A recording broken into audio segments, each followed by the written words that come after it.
이제 우리에게 주신 하나님의 말씀을 받는 시간입니다. 가능하신 분은 모두 자리에서 일어나 말씀을 받도록 하겠습니다.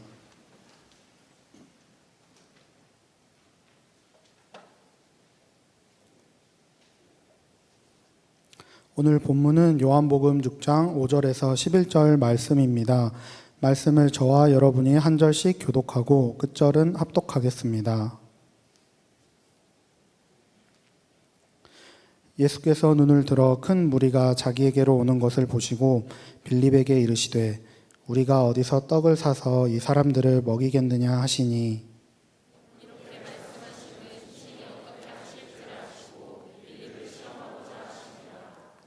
빌립이 대답하되 각 사람으로 조금씩 받게 할지라도 200데나리온의 떡이 부족하리이다.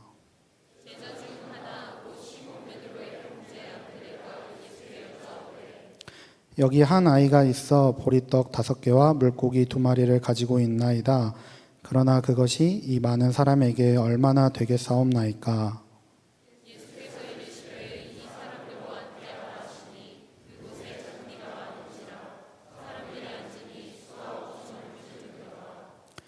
예수께서 떡을 가져 축사하신 후에 앉아있는 자들에게 나눠주시고 물고기도 그렇게 그들의 원대로 주시니라. 아멘.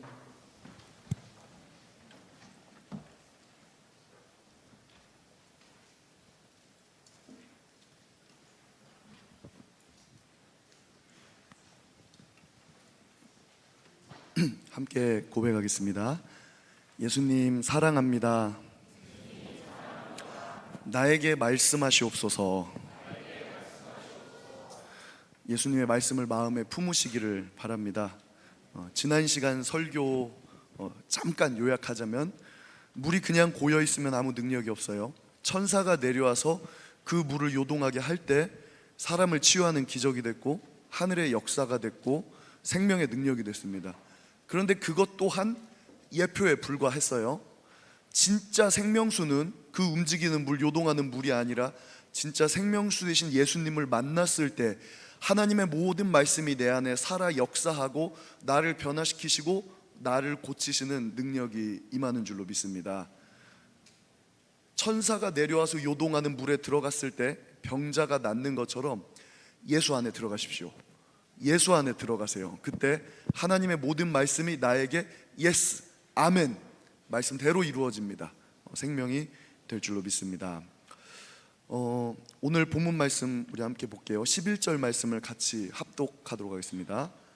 말씀을 띄워주시고요. 시작. 예수께서 떡을 가져 축사하신 후에 앉아있는 자들에게 나눠주시고 물고기도 그렇게 그들의 원대로 주시니라. 아멘. 오병이어의 기적입니다. 예수님께서 보리떡 5개와 물고기 2마리로 5,000명에 앉은 사람들을 먹였어요. 상상이 되십니까? 어떠한 방법으로 먹였을까? 이제 그 과정이 우리한테는 중요하죠. 이것을 설명할 수 있겠나요? 어떠한 물리적인 현상이 일어났는지 그것을 어떻게 데이터화, 수치화시키고 어떻게 설명할 수 있을지 물론 못합니다. 안 되죠. 물이 포도주로 변하는 것도 어느 시점에 물이 포도주로 변했는지, 언제부터 향기가 나기 시작하고 분자 구조가, 조직이 변하기 시작했는지 알 길이 없습니다. 오늘 기적도 마찬가지였어요. 심지어 성경에 이것이 기적입니다 라고 누군가 말해주지 않는다면 우리는 본문을 읽으면서도 어물쩍 넘어갈 수가 있습니다. 물고기 5개랑 빵 5개랑 물고기 2마리 준비했네? 5,000명이 먹었대 하고 지나가고, 또 물이 포도주로 변하는 기적도 그냥 물 떠다 갖다 주래. 연회장에 있는 사람들이 그거 마셨대. 그리고 기분 좋았대. 그러고 끝. 성경을 잘 읽어야 되죠. 그 속에서 하나님의 역사가 일어납니다. 하나님의 기적이 일어납니다. 그리고 하나님의 신비, 하나님의 영광이 나타나게 되는 것이죠. 우리가 말씀을 보는 이유는 그 말씀을 우리 안에 초청하기 위함입니다. 그 생명수 생수를 우리 안에 담아 그 동일한 역사가 우리 삶 가운데 이루어지기를 구하는 거예요. 그리고 가장 중요한 것은 그 말씀의 표적을 따라 하나님께서 과연 이 기적을 통하여 우리에게 보여주고 싶어 하시는 것이 무엇인가라는 것을 또 깨닫는 것이 중요하죠. 오늘 오병이어 기적의 말씀을 통해서 또 하나님의 역사, 하나님의 방식, 또 하나님의 은혜를 마음속에 담으시기를 축원합니다. 도파민 중독이란 말이 있어요. 가끔 이제 어떤 이렇게 뭐 카톡인가요? 인스타나 카톡 이런 거 보면은 도파민 중독 해놓고 뭐 여러 가지 이제 난잡한 이모티콘 같은 거 올려놔. 막 무슨 뭐 운동도 있고 음악도 있고 약간 자극적인 것도 있고 뭐 헬스도 있고 여러 가지 있는데, 과연 도파민 중독이란 말의 뜻이 무엇인지를 알고 얘가 이런 거 올렸냐? 약간 중이 같은 느낌인데, 사실 도파민 중독이라는 말이 엄밀히 말하면 도파민 자체에 중독됐다고 표현하기는 조금 애매합니다. 왜냐면은 도파민이라는 것은 사람 몸속에서 뇌에서 분비되는 말하자면 생체 에너지입니다. 쉽게 성경의 단어로 한번 표현을 해볼게요. 희락. 따라해 볼까요? 자, 희락. 네, 도파민 하지 말고 희락 해봅시다. 희락. 사람은 희락이 마르면 살아갈 수가 없어요. 오늘 하루 아침에 눈을 비비고 일어났어요. 우울해서 견딜 수가 없어. 두려워서 이불 밖으로 나갈 수가 없어. 이불 밖은 위험해. 가만히 있어야지. 자, 그것을 깨트리고 나아갈 수 있는 에너지가 바로 희락입니다. 우리는 크건 작건 각자가 생체 에너지를 가지고 있어요. 하나님께서 인간에게 삶을 살아가고 영위하고 또 싸워 나갈 수 있는 희락의 에너지를 우리에게 조금씩 부어주셨습니다. 그런데 이 희락이란 게 정말 신기한 게, 우리는 가끔 착각해요. 희락이 밖에 있나요? 안에 있나요? 제가 이렇게 찬양도 은혜롭게 하고 얼굴도 밝고 너무 천사 같은 하영자매를 봤어요. 내 마음에 갑자기 희락이 팍 돌아. 세상 표현으로 도파민이 빡 돌아. 와, 하영자매 얼굴을 보니까 희락이 확 도네. 자, 한번 다시 질문해 볼게요. 희락이 내 안에 있나요? 아니면 하영자매 얼굴에 있었나요? 민망해 죽을라 그래. 미안해, 내가 오늘 잘못 선택했어. 희락이 밖에 있어요? 내 안에 있어요? 아니지, 내 안에 있지. 맛있는 음식을 먹었어요. 내가 즐거워. 희락이 내 안에 돌아. 맛있는 음식이 즐거운 거예요? 아니면 그걸 먹음으로 그걸 인지한 내가 즐거운 거예요? 내가 즐거운 거잖아. 희락은 내 안에 있는 겁니다. 아무리 맛있는 음식을 먹어도 희락이 말라버리면 사람은 살아갈 수가 없어요. 마지막 때의 저주가 그겁니다. 희락이 말라버리는 거예요. 인생사에 희락이 마르고 사람의 마음속에 희락이 마르면 그 어떤 맛있는 음식을 먹어도, 그 어떤 재밌는 일을 해도, 그 어떤 좋은 사람을 만나도 기쁘지가 않은 거예요. 사실 엄밀히 말하면 도파민 중독이라는 것은 바로 그런 의미입니다. 생체 에너지는 하나님이 만든 질서에 따라 보상회로로 작동이 됩니다. 그러니까 예를 들어서, 자, 내가 아침에 이불을 박차고 찬물에 샤워를 쫙 하고 밖으로 나갔어요. 찬물에 샤워하는 거 힘들어. 집 밖으로, 이불 밖으로 나가는 거 힘들어. 그리고 밖으로 나가는 거 힘들어. 그리고 특별히 우리 공동체 100% 아이, 자, 우리 공동체 모두인 아이 성향의 사람들 밖으로 나가고 사람 만나는 거 너무 힘들어. 그런데 그렇게 한 결과 어떻게 되죠? 계속 힘드나요? 아니죠. 거기서 또 희락이 나오기 시작합니다. 또 공부도 그래요. 책을 보고 공부하는 거 재미없어요. 너무 힘들어. 그럼 세상에 공부할 사람이 어디 있겠어? 하다 보면은 그 끝에서 조금씩 깨달음도 나타나고 희락도 나타나요. 자, 헬스. 야, 이거 헬스는 약간 이상한 사람들 하는 거 아니야? 왜 가만히 있어? 숨쉬기도 힘든데 어메, 저 무거운 쇠를 들고 막 뭐 하는 거야? 저렇게 힘들게 가만히 있기도 힘든데. 어때요? 힘들게 쇠질을 합니다. 하면서 근섬유는 찢어지고 점점점 몸에 산소는 떨어지면서 숨차고 힘들고, 그런데 그 속에서 보상회로가 작동된단 말이에요. 그러면서 머리에서 희락, 도파민이 분비되면서 그 다음에 다시금 보상심리가 내 안에 채워지는 거야. 그런데 가만히 보니까 삶의 영역이 대부분 그렇습니다. 참고 힘든 일 끝에 보상이 주어지는 거예요. 성경적인 원리는 더더욱 그렇습니다. 하나님의 창조 질서가 그럴진데 영적인 세계는 더 그래요. 참고 인내하고 기도해보세요. 수요기도에 좀 와보세요. 수요기도 한 번도 안 사람 누구야 도대체? 우리 온 공동체가 힘을 다하고 애써서 이곳에 하나님의 나라를 만들려고 합니다. 하나님께서 부어주시는 희락과 하늘의 생명과 하늘의 역사를 경험하려고 해요. 당연히 그냥 안 되지. 그것을 위해서 열심히 우리는 쇠질합니다. 공부합니다. 이불을 박차고 일어나요. 그게 아니라 그거랑 비슷하지만 우리는 영적 활동을 합니다. 힘들지만 기도하고 부르짖고 말씀 보고 성령을 구하고 경건한 삶을 쫓고 절제하고 인내하고 거룩함을 향하여 달려갑니다. 하나님께서 주시는 희락을 구해서, 하나님께서 주시는 성령의 역사를 구해서. 그런데 반대로 도파민 중독이란 건 뭐죠? 희락이 더 이상 나오지 않아요. 왜? 재밌는 것만 따라가는 거야. 노력하지 않고, 보상 심리를 구하지 않고, 힘든 거 구하지 않고, 거룩한 거 구하지 않고, 절제하고 인내하고 이런 거 구하지 않고, 그냥 빨리빨리 쉽게 구할 수 있는 자극적인 재밌는 거. 자, 처음에는 그래서 그런 재밌고 자극적인 걸 빨리빨리 내가 해버렸습니다. 그랬더니 이게 희락이 빡빡빡 돌아요. 아, 너무 재밌다. 그런데 그 다음엔 어떻게 되죠? 이게 참 몸이 알아. 아하, 이렇게 얘는 내가 알아서 희락을, 도파민을 분비해주지 않아도 쟤는 알아서 지가 막 찾는구나. 아, 그러면은 이제 뇌가, 생체 리듬이 그거를 기억을 하는 거예요. 아, 얘는 내가 막 조그만 자극에도 도파민을 분비했다가는 얘한테는 도파민이 너무 많이 나가겠다. 그럼 안 되겠어. 그럼 이제부터는 얘한테는 자극이 들어와도 도파민을 조금만 분비해야지 생체 신호가, 뇌가 이제 아는 거예요. 그 다음에 자극적인 걸 했어. 그 다음 이전만큼 재미있었을까요? 없었을까요? 재미없지, 당연히 없지. 마약 중독이 거기서 나타나는 겁니다. 왜? 마약 중독하면 못 끊잖아요. 단순히 이게 금단 증상 나타나고 힘든 게 아니라 이제 내 안에 희락이 말라버리는 거야. 도파민이 말라버린 거야. 그냥 정상인들은 가만히 있어도 삶을 살아가고 여기서 에너지가 나오고 희락이 나오고 조그만 만족과 조그만 기쁨으로 삶을 살아갈 수 있는 그 열정을 더 이상 내 생체 리듬이 분비를 하지 못해요.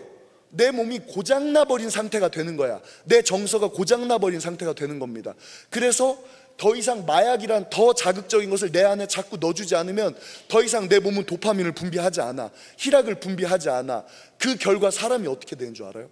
여러분, 이게 아무것도 아닌 것 같아도 성령의 9가지 열매 중에 하나가 희락이잖아. 희락이 마르면 사람 진짜 죽는다니까. 희락이 마르면 사람은 정말 살 수가 없어요. 이게 아무것도 아닌 것 같고 우리는 세상이 주는 즐거움으로 살아가는 줄 알았지만 진짜 즐거움은 사실 어디 있다고? 밖에 있는 게 아니라 내 안에 있다고. 그리고 우리는 이제까지 그 생체 에너지로 세상을 살아가고 있었던 거예요. 마약 얘기하니까 좀 너무 먼 세상 얘기 같잖아. 자, 이성교제 이제 20살 먹었어요. 제가 이 주변에 제 친구들을 보니까 이제 20살 넘고 특히 재수했던 친구들, 이제 나이를 저기 먹었는데도 뒤늦게서야 대학 생활을 시작했어. 그랬더니 이 친구들 예전에는 게임 중독이었어. 게임 엄청 좋아했는데 대학을 가니까 게임을 다 끊어버리더라고. 왜? 그 다음에는 게임 중독이 아니라 인간 중독. 게임보다 더 재밌는 인간관계의 즐거움을 찾기 시작한 거야. 인간 중독 돼본 적 있나요? 영화 인간 중독 혹시 보신 분 있나요? 요놈 잡았다. 네, 없네요. 그런 거 보지 마세요. 나쁜 거니까 그런 거 보지 마. 사람의 관계에서 점점 원래 사람은 사랑하는 존재로 하나님이 만들었잖아요. 그래서 딱히 내가 노력하지 않고 내가 수고하지 않고 내가 공들이지 않고 애쓰지 않았는데 사람을 만나니까 너무 즐거워, 자극적이야. 자꾸 내가 했던 일, 내가 잘하는 거, 내가 지나온 생활 자랑하고. 술자리 가면 그러잖아요. 했던 얘기 또 하고. 그게 말하자면 일종의 사람으로부터 오는 즐거움을 내가 빨리빨리 내 안에 채우는 거예요. 그런데 이게 정상적인 관계를 쌓고 함께 힘들어하기도 하고 함께 아파하기도 하고 함께 달려가기도 하고 하면서 인간관계를 만드는 게 아니라 막 인스타 같은 거 돌리고 어플 같은 거 돌리면서 빨리빨리 사람만 만나는 거야. 특히 믿음의 공동체, 우리 믿음의 싸움을 싸우기 위하여 하나님의 나라를 쟁취하기 위하여 진리를 추구하기 위하여 모였는데 여기서 사람만 추구해. 여러분, 약간 이상한 생각 가지고, 여기는 다 착하거든. 약간 불순한 생각 가지고 여기 들어와도 우리는 잘 분별 못해요. 원래 양은 착해. 양은 착해서 옆에서 옆구리에다가 빨대 박아가지고 웅담 빼먹어도 양이 아닌가? 하여튼 우리는 잘 몰라. 다 착하니까. 그렇게 해서 불순한 의도로 공동체에 왔어요. 그래서 만남만을 추구해. 인간관계를 추구해. 세상적인 재미를 추구해. 그 중독이죠, 중독. 그렇게 함으로써 점점점 사람이 나에게 메인이 돼가고, 특별히 이성관계에서 사람을 만나고 빠른 연애, 썸 타는 거, 이게 연애라는 것도, 저는 다시 말합니다, 빡빡한 목사죠. 괜히 이상한 목사 만났어요. 연애 금지. 예, 물론 저는 사랑은 금지하지 않습니다. 연애하지 마세요. 사랑을 하세요. 진리의 사랑을 하세요. 상대방을 갈구하고 상대방을 소유하려고 하지 말고, 평생에 내가 상대방을 섬기겠다, 평생에 저 사람을 존중하겠다, 예, 그렇게 하시기를 바랍니다. 그런 사랑은 괜찮아. 물론 새 가족한테 하지는 말고. 예, 6개월 둡시다. 6개월 전에 건들면 벌금 500만 원. 내구해도 돼, 내구. 예, 농담이고요. 예, 인간관계를 추구하는데 점점점 정상적인 연애를 벗어나서 썸 자체로 즐거움을 추구하는 친구들이, 혹시 그런 사람 본 적 있나요? 이게 정상적인 연애는 피곤하거든. 이제 사랑을 점점점 키워가면은 100일이 지나고 1년이 지나고 그 다음부터는 책임질 것밖에 없어. 그러니까 빠르게 상대방이 바뀌는 거야. 또 바뀌고 또 바뀌고 또 바뀌고, 그 다음에 썸 자체로 즐거움을 타기 시작하는 거예요. 이런 애들 특징이 작은 자극에는 만족을 못 느껴. 그런데 내가 오늘 오병이어 이야기 읽어놓고 왜 이런 이야기를 하냐면, 모든 기적의 근원이 뭔지 알아요? 오늘 설교의 제목, 오늘 설교의 주제, 한번 주제 띄워줘 볼래요? 기적의 기초, 네, 기적의 원리. 첫 시간입니다. 오병이어라는 어마어마한 기적을 체험했어요. 내 삶 속에 하나님의 영광이 나타나고 하나님의 역사가 나타나야 되는데, 우리 기적 좋아합니다. 모두가 기적을 바래요. 그런데 왜 기적을 바라십니까? 왜 기적을 원하냐고요? 왜 기도하십니까? 무엇을 놓고 기도하고 있나요? 나의 기도의 목적은 무엇인가요? 오늘 본문 말씀에 예수님께서 오병이어의 기적을 일으키셨습니다. 그런데 예수님께서 오병이어의 기적을 일으키신 목적은 무엇일까요? 아니, 예수님까지 안 가더라도 그 자리에서 이미 예수님과 함께하고 예수님과 이미 마음을 나누고 그 오병이어 기적의 현장에 있었고 그 중심에 함께 있었던 예수님의 제자들은 오병이어 기적을 행할 때 무슨 마음이었을까요? 여러분, 이런 마음이 있어야 됩니다.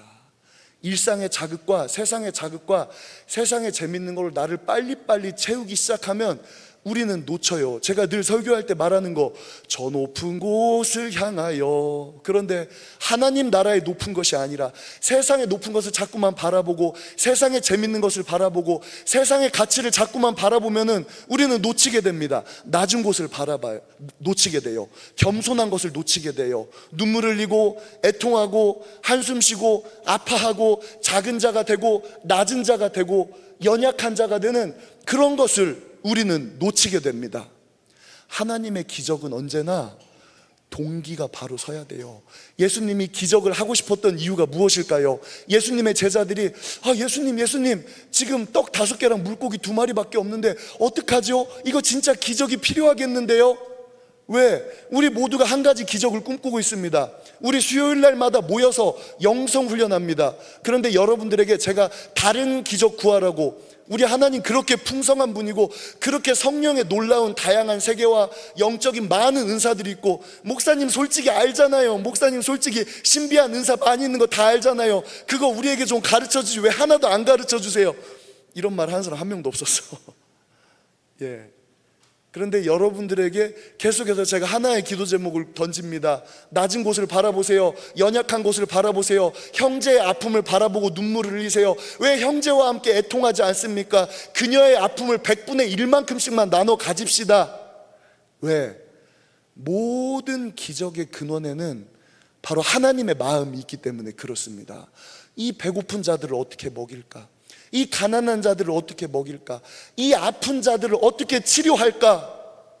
내가 마음이 세상이 주는 누룩으로 들떠버리고 인간 중독이 돼버려서 사람의 박수 소리와 사람의 수다 떠는 것과 사람의 이야기하는 것과 사람으로 내 마음이 가득 차버리면 우리는 낮은 곳을 바라볼 수가 없어요.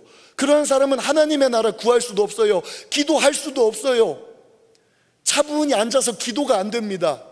차분히 앉아서 말씀을 볼 수가 없어요. 왜? 늘 마음이 들떠 있으니까. 차분히 앉아서 예수 그리스도의 십자가를 묵상하고 그 십자가와 함께 연합하는 가운데 하늘의 능력을 체험하고 그 심령이 비고비인 내 마음 가운데 하늘의 역사가 채워지는 그 희락의 원리, 마치 보상심리 도파민의 원리와도 같이 내 마음이 지극히 가난해지고 내 마음이 지극히 낮아졌을 때 비로소 십자가에 매달리신 예수 그리스도의 마음이 내 마음속에 들어오고 하늘의 은혜가 그때부터 방울방울 내 안에 들어오는 그 성령의 역사, 그걸 경험할 수 없다고요. 마음이 들떠버리면 예수님은 그걸, 와, 우리 예수님은 어떻게 단어가 이렇게 임팩트 있고 정확한지 몰라. 자, 잘 봐요. 세상 것이 내 안에 들어와서 내 마음이 헛된 것으로 부풀었어.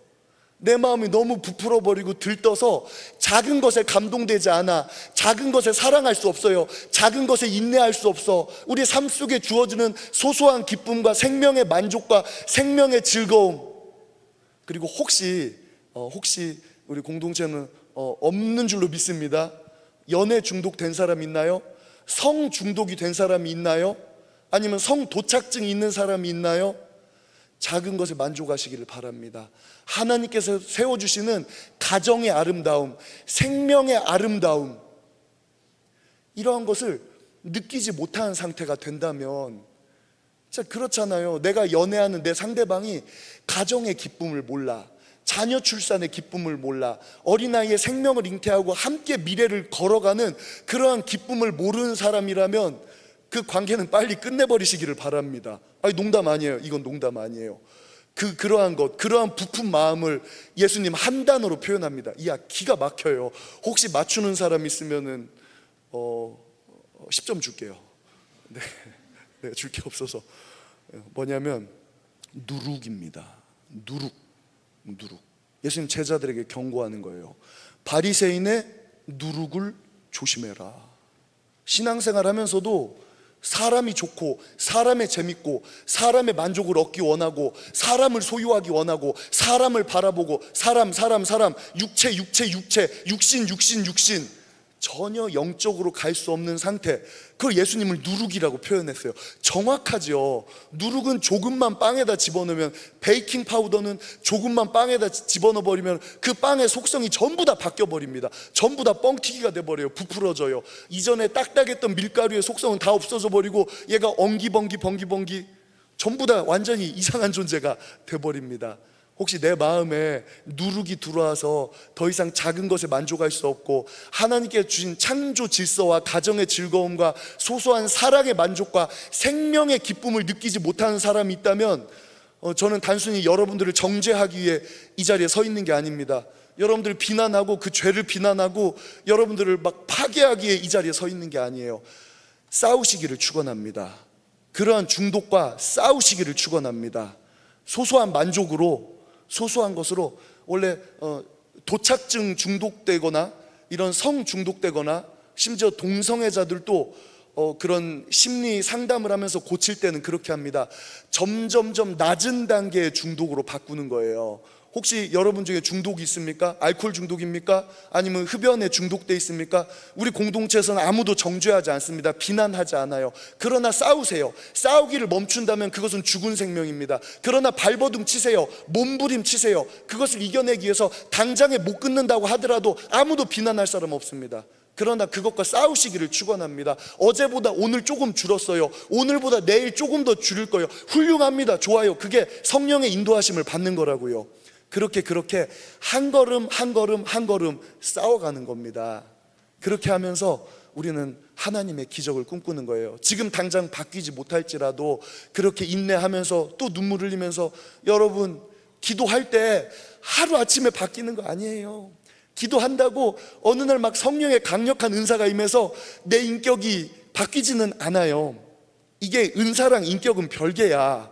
몰랐지? 은사랑 인격은 원래 별개입니다. 하나님의 능력이 아무리 나에게 크게 임하더라도 내가 바뀌는 건 아니야. 그건 오랜 시간이 필요합니다. 생명을 잉태하고 자라나기까지는 오랜 시간이 필요해요. 변화되기까지는 오랜 시간이 필요합니다. 우리 그 영적인 싸움 하는 거라고요. 그러나 거기에서 뒤로 물러서지 않는 거예요. 포기하지 않는 거예요. 낙담하지 않는 겁니다. 그 거룩한 싸움 속에서 또 한 걸음 어제보다 변화됐구나. 그리고 공동체는 그걸 치하해 주는 거예요. 그걸 격려해 주고, 잘했다, 우리 또 한 걸음 더 앞으로 나가자. 그 형제나 자매에게 이거 더러워, 또 그런 죄 졌어, 이렇게 정죄하고 비판하는 게 아니라, 그래 정말 잘했어, 네가 점점 이겨가고 있구나, 우리가 한 걸음 한 걸음 더 나아가자. 그러나 멈추지는 마. 이 영적 전투 포기하지 마. 반드시 승리할 날이 오니까, 반드시 이길 수 있으니까, 아니 하나님께서 그렇게 해주실 것이니까 우리 반드시 이기자. 그렇게 한 걸음 한 걸음 나아가는 겁니다. 그렇게 해서 기적으로 다가가시기를 예수님 이름으로 축원합니다. 왜 우리 삶에 기적이 안 생기느냐, 왜 하나님의 역사가 안 생기느냐, 내 마음이 들떠서 그래요. 십자가에 매달리신 예수와 마음이 하나가 되지 않아서 그렇습니다. 왜 예배 가운데 어떤 형제들은 눈물을 펑펑 흘리면서 예배드리고 예수 그리스도를 날마다 만나고 심경이 변화되는 것을 체험하고, 내가 그랬어. 내가 대학교 때 솔직히 IVF 모임에 갔거든.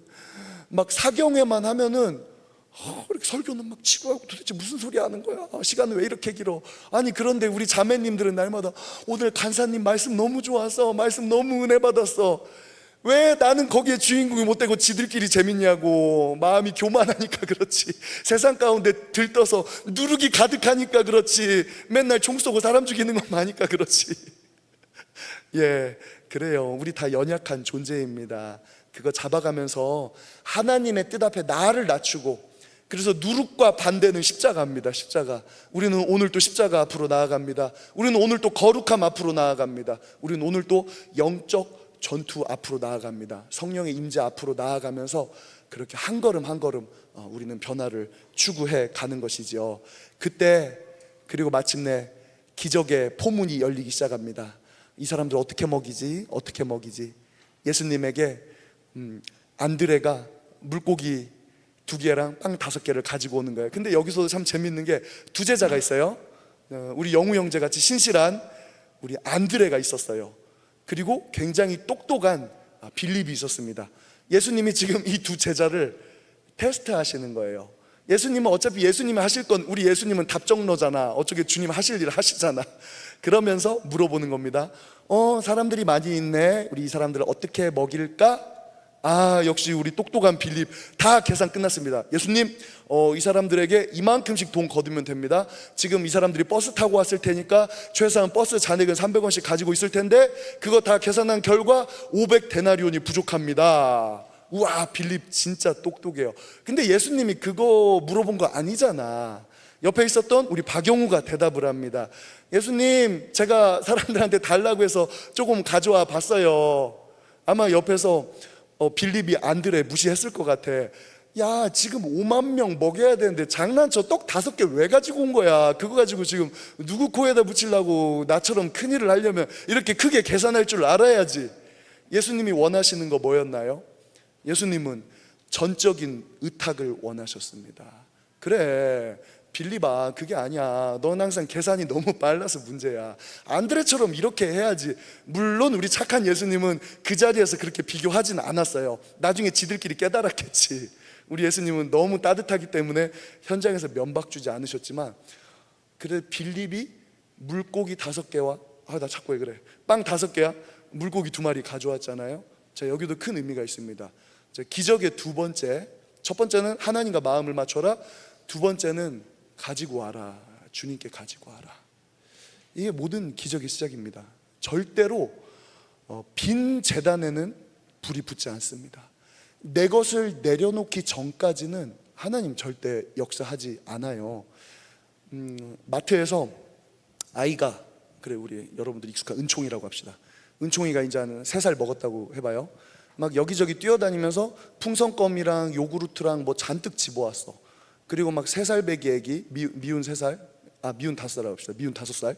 이거 안 내려놓는 거야. 이제 카운터에 왔어요. 은총아, 그거 버블껌이랑 내려놔야지. 이거 카운터에 띡띡 찍어야 이제 우리 거 되는 거야. 난리 납니다. 애 도대체 누가 키웠는지 막 애 손에서 뺏으려고 하니까 자지러지고 소리 지르고 막 난리 나는 거예요. 물론 나 같으면 그렇게 안 키울 거야. 예, 만약에 그랬다고 치고 애가 막 자지러지고 손에서 안 뺏길라 그래요. 어때요? 이 아이가 해야 될 행동은 뭡니까? 그렇게 해서 그대로 집까지 가져갈 수 있나요? 아니죠. 부모는 그거를 가르쳐야 됩니다. 네 손에 있다고 네 게 아니야. 그게 아니야. 내려놓는 법을 배워야 돼. 가끔씩 애들 손에서 절대로 못 뺏는 부모 있습니다. 평생 걔는 손에다 다 움켜쥐는 거야. 그런 애들이 나중에 연애하면 상대방한테 차이면 이해를 못해도 나를 왜 차지? 나를 왜 찬 거야? 나 이해가 안 돼. 어떻게 나를 떠날 수가 있지? 그런 애들이 나중에 사고 칩니다. 안 돼요. 내려놓는 연습 시켜야 됩니다.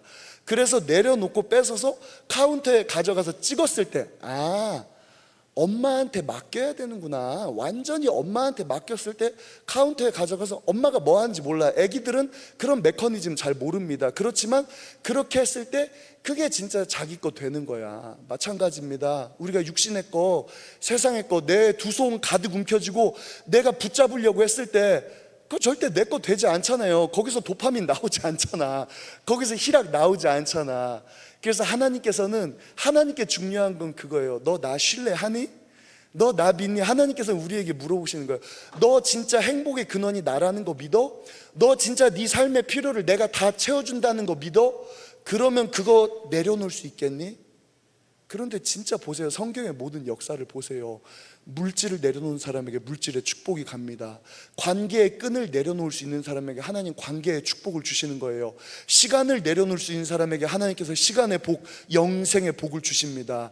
우리의 신앙생활은 내려놓는 연습이에요. 나의 삶의 주도권을 하나하나 하나님께 맡기는 연습이라고요. 그렇게 해서 내 것이 하나님의 것으로 대체됐을 때 그때 기적이 일어납니다. 그때 하나님의 역사가 일어나는 거예요. 아브라함 너무 잘 알잖아요. 이삭 바치기 얼마나 힘들었을 거예요. 그런데 하나님께서는 다른 거 요구하지 않습니다. 아브라함은 하나님께 다른 것만 드리고 싶어. 하나님 이삭 말고 다 드릴 수 있어요. 내가 하나님께 다 드릴 수 있습니다. 그러나 하나님은 아니야 아브라함 다 필요 없어. 이삭만 가져와. 아니요 하나님 이삭만 빼고 다 드리겠습니다. 아니야 다 필요 없어. 이삭만 가져와. 하나님과 밀당하면 안 돼요.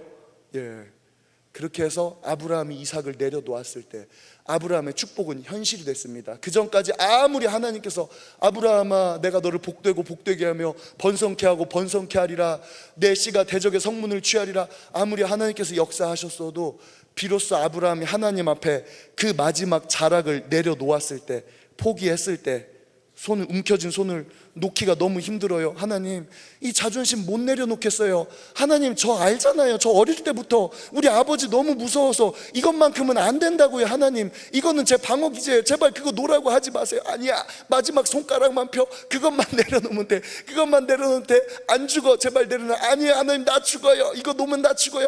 으악 내려놔 버렸는데 죽어요 안 죽어요? 그때 기적을 경험한다고요. 그때 기적을 경험한다고.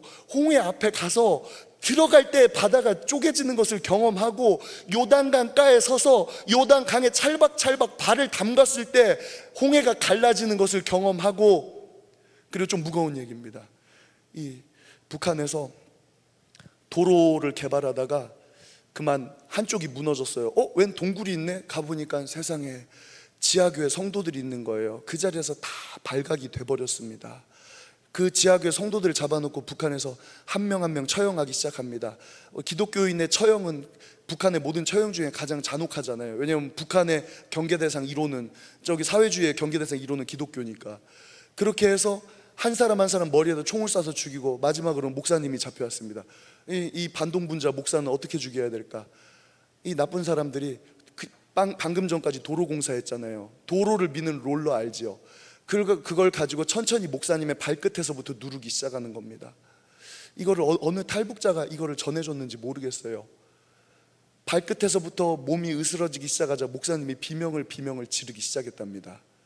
그런데 시간이 지나자 놀라운 일이 벌어졌대요. 그 롤러가 위로 올라옴에 따라 차츰차츰 목사님의 비명이 찬송으로 바뀌더랍니다. 그리고 마지막에는 목사님이 찬송을 하면서 죽으시고 그리고 그 자리에 있던 가장 어린 아이도 그 모습을 보고 순교할 때 자기를 죽이려 하는 인민군에게 아저씨도 예수님 믿으세요. 하나님의 아저씨를 사랑하십니다. 그런 고백을 하고 어린아이가 순교하는 그런 이야기를 들은 적이 있습니다. 우리 기독교는 십자가의 종교예요. 내려놓음의 종교입니다. 내가 내려놓을 때 하나님의 나라가 펼쳐지고, 내가 하나님을 믿을 때에는 내려놓는 거예요. 하나님을 믿는다면서 주일조차도 못 내려놔요. 주일 성수도 못 내려놔요. 주일 시간도 못 내려놔요. 하나님을 믿는다고 하면서 물질 내려놓지 못해요. 관계 내려놓지 못해요. 아무것도 내려놓지 못해요. 도파민 내려놓지 못해요. 내가 중독된 거, 내가 중독된 세상 것이, 세상 누룩이 나의 하나님이 돼서는 나를 끌고 가고, 그 속엔 희락이 하나도 없고 메말라 붙어가고 점점점 내 생명이 죽어가는데도 끝까지 하나님께 내 맡기지를 못합니다. 그게 아니라 하나님께 맡기시는, 나의 손, 나의 자존심을 놔버리시는 우리 청년부가 되기를 예수님 이름으로 축원합니다. 하나님 감사합니다. 거룩한 주일 주님의 성전에 나와 말씀을 들을 때 이 말씀이 생명이 되기 원합니다. 이 말씀이 능력이 되기 원합니다. 말씀대로 이루어지이다. 아멘. 하나님, 기적을 경험하게 하여 주시옵소서. 하나님의 뜻대로 살아가게 하시며, 하나님의 뜻과 함께 마음을 낮추게 하시며, 하나님의 뜻 가운데 내려놓을 수 있는 우리 모든 심령들 되게 하여 주시옵소서. 우리 공동체 가운데에는 많은 심령들이 내려놓고 십자가의 그 거룩한 길을 따라감으로 하늘의 생명이 넘쳐나며, 눈먼 자가 눈을 뜨며 다리 저는 자가 일어서며, 또 나병 환자가 고침을 받으며 죽은 자가 살아나는 하늘의 신령한 기적이 일어나는 그런 공동체 되게 하여 주시옵소서. 하나님의 나라를 맛보게 하여 주시옵소서. 예수님 이름으로 간절히 기도드립니다. 아멘.